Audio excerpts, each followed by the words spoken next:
Hi, welcome to Tinfoil Handkerchief Alignment, and today we're going to talk about the throat chakra and how it can impact our interpersonal communications, personal truth, and the ways we express ourselves. The throat chakra is the fifth chakra and is located in the middle of the throat. As I just mentioned, it's the energy center for how we communicate with others and to or for ourselves. While our creative energy mostly comes from the sacral chakra and our expressions of love and creativity are associated with the heart chakra, overall communication, expression, and articulation corresponds to the throat chakra. And though a balanced throat chakra helps us with personal truth and speaking honestly, it also helps improve how we listen to and hear others. Although I do believe this pertains to the ability to hear, I think it has more to do with how we listen and process information as much as it does to the actual sense of hearing. I could talk about this all day because it's a debate I've had a lot over the years, but there is a difference between listening and hearing. I think it's important when we're conversing with others to consider whether we are listening to respond or listening to understand. And I think that's where the difference is. If you're listening to just respond, and mostly in a fairly standard way, you're not really hearing, in my opinion. Making this distinction is actually something I consider to be a benchmark for a healthy, authentic relationship, any kind of relationship. When I refer to hearing as it pertains to conversing with others, I think of it more in terms of reading between the lines. There are a lot of people who kind of sugarcoat what they're saying to others, which could be a lot of things like downplaying emotions or not really saying how you feel. You say things, others respond. It's like the whole, how's your day? Good, you? But within that, there's so much more nuance and so many things that are going on in the background. Because it's almost like we expect people to want to know more, but they don't necessarily ask if we don't provide that information up front. So my personal opinion is that's what causes people to feel unheard or undervalued. However, I do think a lot of that comes from lack of or just overall miscommunication, which happens more when people aren't honest with what they're looking for in terms of emotional support or expectations of how they communicate within relationships. I feel like we often expect people to hear us, want responses or validations based on the things that we don't actually say. But it won't truly be a two-way conversation, and you can't really expect people to understand without honesty or not being clear about expectations of what feeling heard means to you. Though hearing is the sense that's associated with the throat chakra, I interpret it as more than just listening. It's about picking up on the details, which I would consider listening with our other senses. I was talking about that in the solar plexus episode as well, where I was saying like your gut feeling is like seeing with your other senses. It's the same kind of thing. In my opinion, in terms of having a conversation, hearing is more about the things that people don't say than what they do. Sometimes it's a matter of just paying attention. In long-term relationships, again, any kind of relationship, you do pick up on mannerisms and reactions, but how do you provide emotional support or react yourself when you notice them? For example, when I see someone get fidgety, I usually believe them to be anxious about something. Though they may not say it, they might even deny it. And I could be totally wrong in that moment. But I will still usually try to say something reassuring or confidence boosting to help make them less so. They don't have to say that's what they need, but I know for me, a little reassurance can go a long way. So I try to reassure other people in a moment where maybe they're feeling a little bit more nervous than they need to be. Being kind to other people costs absolutely nothing, and you can really make a difference in someone's day, especially when it comes to them being nervous or fidgety or something like that. Just someone letting them know that they're thinking about how they're doing in that moment can help improve their overall mood and situation. Sometimes that can be the most impactful in moments when they feel small or like no one sees or understands them. The better you hear, the better you understand. And again, I'm not exclusively referring to the actual sense of hearing. I'm referring to being able to read the overall situation. The more you demonstrate understanding and that you're truly listening, even to the things they don't say, the more likely they are to open up to you, which in turn builds a more authentic connection and better communication overall within it. Sometimes it can be hard for people to articulate how they feel about something, especially if they don't fully understand or haven't sorted through their feelings within a situation enough to be able to explain it to other people. I think it's moments like that when people need to feel heard the most, regardless of how much they actually say. I've also said before that although advice is helpful, it's often offered from a place of how others would handle your situation if they were in it, which can be helpful as far as experience with a similar situation goes, but everyone's circumstances are different, even slightly. So it's important to learn to discern what advice is actually helpful and the adjustments that work within your own situation and within your own life.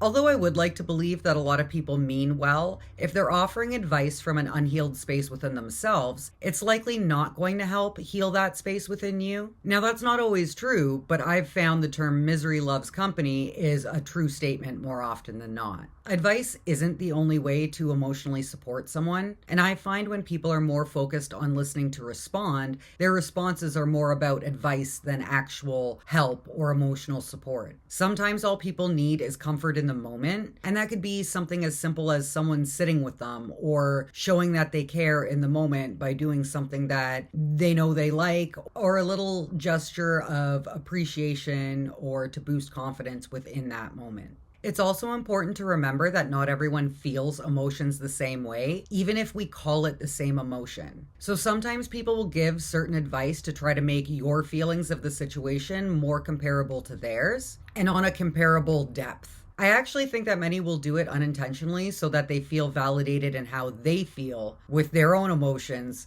about the same kind of situation or a similar one. All that to say, I think the better we can truly hear others, the better able we are to understand others. People feeling heard within relationships, again, that pertains to relationships of any kind, overall communication is better and there is much less resentment that builds up over time. Though maybe there could be in other areas, improving communication will allow for better discussion within those other areas as well. And you'll feel more comfortable having those conversations, even though some might be challenging and some situations are hard. Further to that, I think it helps others feel seen. The broken pieces that maybe they're not as open to talking about, you don't have to point them out to them, but if you're able to provide emotional support in those areas, it will help heal those broken pieces. I will say, though, that's not always well received if someone isn't willing to take a look at or acknowledge their own broken pieces or holes within self. It can be disconcerting to feel so seen, and especially if you're used to feeling misunderstood or unheard or not speaking about it, it can feel really vulnerable. But that's where I think that making someone feel heard or seen can also build trust and more foundationally strong connections. Sometimes when we feel broken, all we want is someone to come through with the glue rather than a band-aid to help us heal those aspects, because a lot of people just don't even know where to start when it comes to healing those aspects within self. Don't get me wrong, I'm not saying rely on others to help you heal. What I think it really comes down to is that most of us struggle with the unhealed aspects within self and don't unconditionally love or trust ourselves enough to believe that others will. I'm not saying that in a this is how I am, take it or leave it kind of way. It's more about the openness to growth and healing within those connections. Honest communication about how or where we hurt and feeling seen and reassured in those hard moments allows for more positive growth, encourages truthfulness, and a better ability to express ourselves overall, because we feel more confident in being able to express ourselves more authentically. And I've found that that helps rebalance aspects within the throat chakra that I find many people tend to struggle with. The more we feel confident in being truthful to ourselves, the more we're able to bring that to our intimate relationships and then eventually our interpersonal ones. The more confident we are in our personal truth and authenticity, the better able we are to share or extend that to others, whether within our relationships or with others, which is an aspect of the heart chakra, or in the form of speech and expression, which are aspects of the throat chakra. Overall, it makes us more emotionally intelligent and helps recalibrate the internal energy through all of the chakras to be a healthier baseline and more calm and stable overall. Those aspects, as they pertain to a balanced throat chakra, also look like having integrity and feeling confident enough within self to stand by what you believe in or what you say. I say that because I feel like many people confuse what integrity really is. I don't think it's intentional for the most part, but I do think many people just have a warped perspective of it, particularly when it comes to the need to seek validation from others. I say it like that because I feel those who seek validation from others rather than within self or from God are more likely to misinterpret what integrity really is.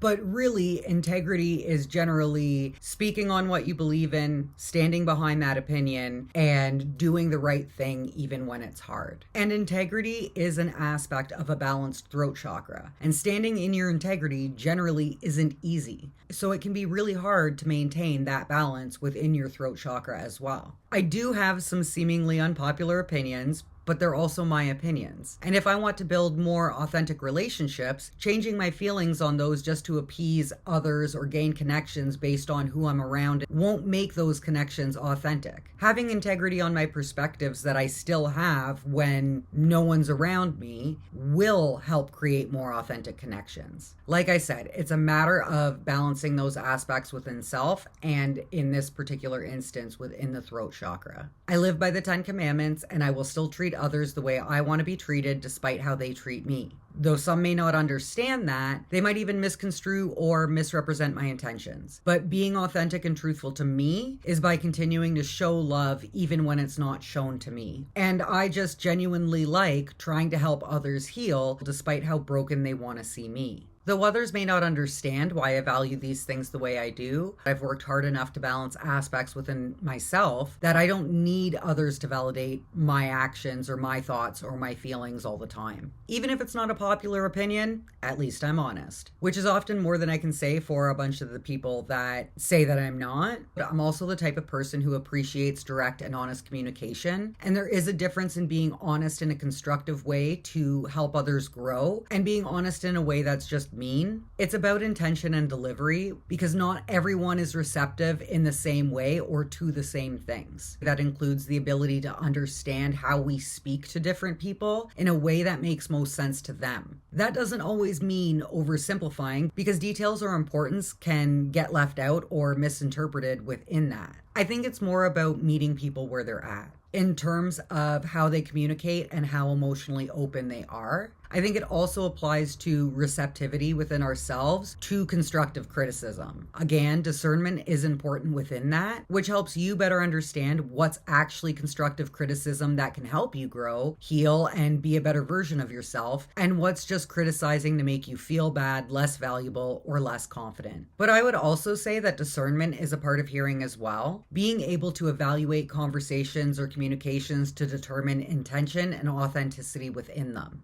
You're then able to take an approach or speak in a way that's more aligned with your values and with your integrity, which helps you be more authentic and rooted in your own integrity and personal truth. And in a way that's not uncompromising or overly stubborn, but is more true to you. Self-expression as it pertains to the throat chakra are thoughts which don't start as tangible on the physical, but bringing them into our 3D reality. It does also extend to creative expression, though actual generation of creative energy pertains more to the sacral chakra. Creative energy, I would say, kind of starts in the sacral chakra and then filters up through the solar plexus and heart before it reaches the throat where we can actually express it. Another example of how it all connects and why it's important to balance aspects within self for a healthy flow within all chakras. Though our physical throats do fall within the body parts that are associated with the throat chakra, it doesn't necessarily mean the physical part or how we talk. Communication itself comes in many forms. Even just creative expression comes in many forms. For example, not all artists use the same canvas or materials, but the result is still an expression of creativity and becomes a physical representation of their internal thoughts or vision. Other parts of our physical body connected to the throat chakra include our mouth, which extends to teeth and gums, trachea, esophagus, neck vertebrae, and arms. It also includes our nerves, which I would interpret as a connection to how we feel things, both physically and emotionally, though we wouldn't necessarily think of our nerves as how we feel things emotionally. But when thinking about it in terms of chakras and energetic balancing, I think it extends to emotional aspects as well.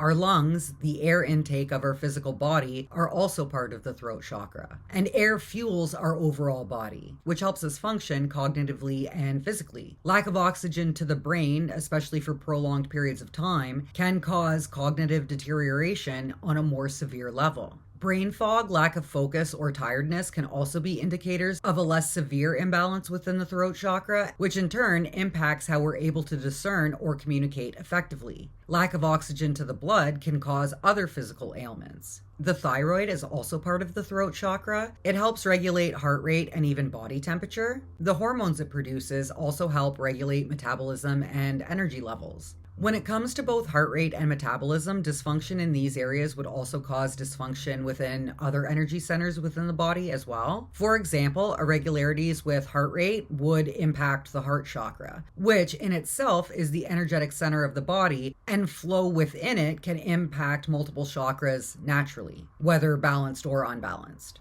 Dysfunction with metabolism, though, as it pertains to thyroid, would start in the throat. It would also be impactful to the solar plexus and sacral chakras, as it usually impacts how we process food and can cause weight fluctuations. Stomach and weight are often associated with perception of self, at least they have been for me. The bigger I was in terms of my weight, the worse I viewed myself, but there was also a point where I lost so much weight I looked unhealthy. Needless to say, I was less confident in my self-expression when I let other people's thoughts on my appearance impact how I felt about myself, when the thing I should have been focusing on was getting healthier for myself rather than to be more attractive. But I did say in a previous episode that I used to base my worth as an individual on how desirable men thought I was as a partner, and that was an unhealed space within myself that I had to work on. But when I did work on that, I was able to become more healthier overall and more healed within self.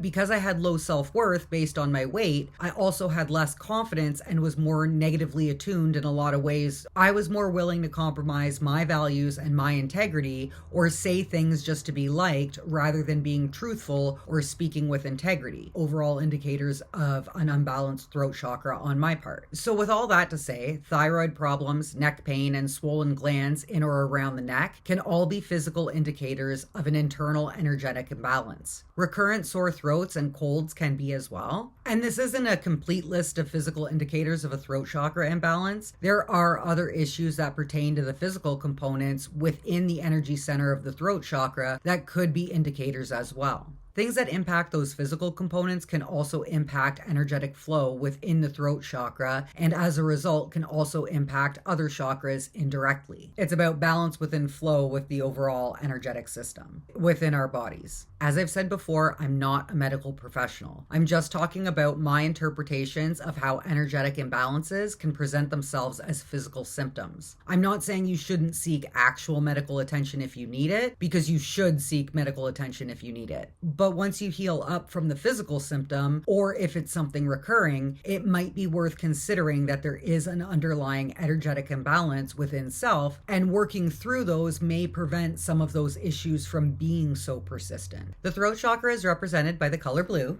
which is calming and conversational. It's also connected to the element of space or ether, which is essentially the space between, which I think connects back to what I was saying about hearing the things that are unsaid or reading between the lines and how we communicate with others, the seen and unseen of things. Astrological signs connected to the throat chakra include stable and reliable Taurus, and is also associated to the heart chakra, so another connection there. But I interpret the heart chakra as more of how we express ourselves in relationships or show up for others, whereas the throat chakra would be more in how we actually express ourselves through communication and speech. So it makes sense that Gemini and Virgo, both pretty expressive and communicative signs, also correspond to the throat chakra. I would say that Geminis are better at expressing though, where Virgos are more analytical, so they would be more naturally attuned to being able to discern information within a situation. Geminis may only see what they want to, or say what they think others want to hear in that moment, where Virgos are more likely to be rational about the overall situation. It just depends on balance and how they're attuned. The throat chakra is also associated with both Mercury and Saturn. Fun fact, Gemini and Virgo are also associated with Mercury and the 3rd and 6th astrological houses. which in themselves represent peers, communication and learning, and wellness, service, and routines, respectively. Also, as I mentioned in a previous episode, peers can be friends, colleagues, and even competitors or opposition. But even within competition or opposition, balance within the throat chakra and energetic body overall, communication can be rational and moderate. It can actually bring more calm and compromise to situations, even if they're energetically intense. Again, in terms of that, I think it goes back to discernment and healing aspects within self, which helps us see situations more clearly and allows us to focus less on what our egos want versus what's a better, more peaceful resolution within a certain situation. Co-ruling the throat chakra with Mercury is Saturn, though typically associated with Capricorn and not Taurus, even though Taurus is more associated with the throat chakra. Saturn is at home in the 10th astrological house, which represents reputation, matters of career, leadership, and authority, which can also mean structure. Taurus and Capricorn, both earth signs, are more representative of material things, while Mercury, as it pertains to the throat chakra, would be more representative of emotions and spirituality. Unbalanced, these can actually be competing aspects that feel vibrationally intense in how we connect the physical, emotional, and spiritual parts within ourselves.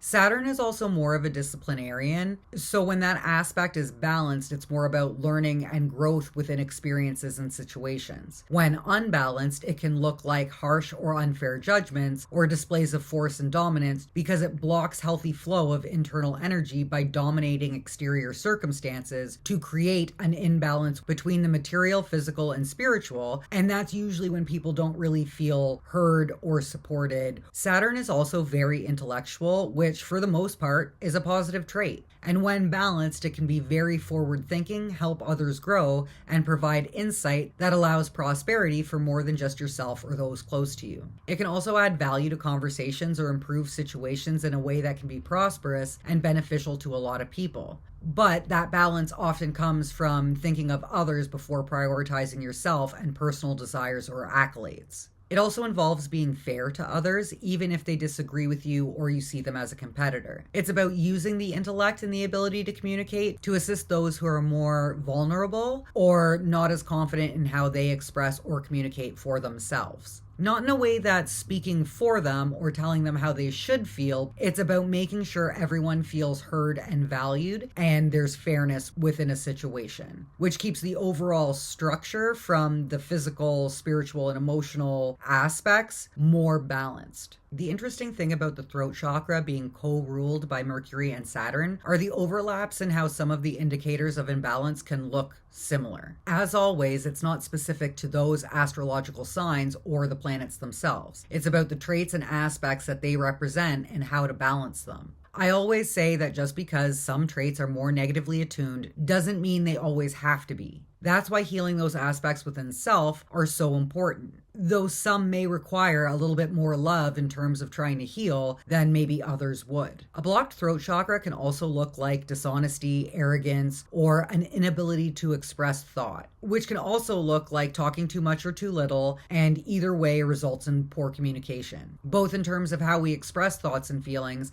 and how we interpret them from others. These can also be more naturally negatively attuned aspects within Mercury-based Geminis and Saturn-associated Capricorns. Though again, not specific to the signs, I'm just using them as an example because they have higher energetic baselines within these traits. They're also more predisposed to restlessness. It's probably more of an energetic overactivity internally that starts feeling really vibrationally intense. Though it's also important to learn to balance those aspects within self, since both Geminis and Capricorns tend to seek validation from others and can be predisposed to prioritizing that over their own healing. Again, not specific to these signs, I'm just using negatively attuned traits commonly associated with those signs and their ruling planets as an example, because they're also indicators of imbalances within the throat chakra. And at this point, you should know that I just love how it all connects. I would also say other indicators of imbalance, such as creative blocks, may be more prominent in Geminis, while something like career indecision may be more so in Capricorns. Though again, both are indicators of throat chakra dysfunction. And again, I'm not saying that to judge anyone, I'm just saying that certain signs may need to work a little harder in certain aspects to bring those traits to an energetically healthy place where the energy can overall flow better. Because when they can, it will help alleviate or calm symptoms like restlessness because you're more internally calm. For tools to help recalibrate imbalanced throat chakra aspects internally, you can use the mantra of hum as well as G sharp. For scents in the form of oils or incense, chamomile and frankincense are helpful. As I've previously mentioned, with color, sound, crystals, and scents, strength and vibrancy can influence impact. Attuning to yourself will allow you to be better able to determine how much or how little of each tool you need to rebalance within. As far as crystals go, I personally love lapis lazuli, which is what I use most, but I do often incorporate sodalite, kyanite, and amazonite. And I personally love this amazonite because it looks like a wave on the beach. Lapis lazuli helps with mental and emotional clarity and can be known as the stone of awareness. It helps with releasing emotional baggage and can also help with self-acceptance and bringing in just an overall sense of calm. In terms of throat chakra being related to creative expression, it's also really cool that lapis lazuli is also commonly used to make blue pigments, used in paint and textiles and stuff like that. Sodalite helps sort through confusion to bring clarity and rational, logical thinking. It also helps to find confidence in personal truth, which in turn helps your overall self-esteem. It also helps cleanse energetic effects that emanate from tech devices such as cell phones, which is a property within amazonite as well. I usually keep this between me and my TV. Kyanite helps maintain focus through distractions and helps improve concentration and memory. It can also help with intuition, meditation, and helping to understand or discern your dreams. And it can help with aligning all your chakras. It doesn't hold on to negative energy unlike most crystals, so it doesn't actually require any cleansing either. Most of the stones that can help rebalance the chakra are blue, though not all blue stones make the most sense or are the most impactful for balancing within the throat chakra. But you can also use blue lace agate, angelite, blue apatite, celestite, azurite, larimar, and blue calcite. They also work to improve various aspects within the throat chakra. Aquamarine and fluorite also work, though when it comes to fluorite, I personally prefer the green and or purple. So I don't really use it for throat chakra balancing, but it's all a matter of finding the tools that work best for you within your own healing and spiritual journey. And again, the more attuned to yourself you become, the better you'll understand what you need in terms of tools and how much or how little to help you rebalance, and you'll develop your personal favorites as well. So I hope you've enjoyed this overview of the throat chakra. If you're interested in booking any personal services, check out my Etsy shop or become a member on Patreon with multiple membership tiers to choose from. Or check out my other YouTube channel, Tinfoil Handkerchief Tarot. Until next time, keep the peace.